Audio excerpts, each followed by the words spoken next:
Hello guys, good morning. তোমরা কেমন আছো? আমি তো খুব ভালোই আছি। আজকে তোমাদের থেকে একটা সাজেশন চাইছি।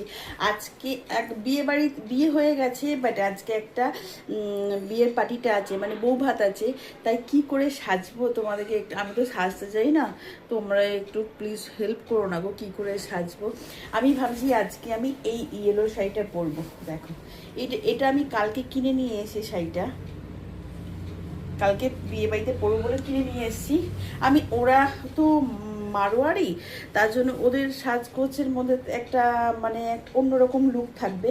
আমি চাইছি, আমি যেহেতু বাঙালি, আমার লুকটা একটু, নাহলে তো আমি লেহেঙ্গা কোনো গাউন পরে যেতেই পারতাম।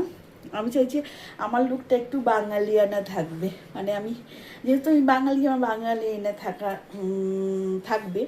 ওই জন্য চেষ্টা করছি যে একটু শাড়ি টাড়ি পরে একটু সেজে গুজে মানে বাঙালির মতো যেতে। চুলটা কি এরকম করে দিয়ে একটা ফুল দিলে ভালো লাগবে ছেড়ে দিয়ে।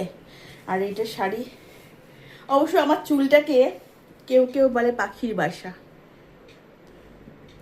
কার্লি চুল মানে পাখির বাসা, কারো কারো কাছে পাখির বাসা। ঠিক আছে, আমার পাখির বাসা আমার আছে, তো দুটো তো গায়ে লাগছে কেন সেটাই তো বুঝতে পারি না।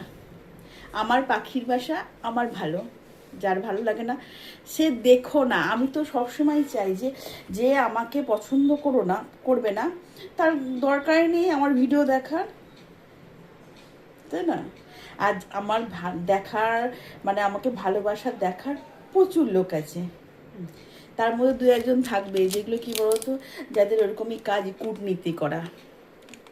কূটনীতি করার লোক থাকবেই। এটা হচ্ছে, এটাই বাস্তব। তুমি চুপ করে থাকবে, তোমাকে একদম পুরো যাই হোক, কোথাও কোথাও বাদ দাও।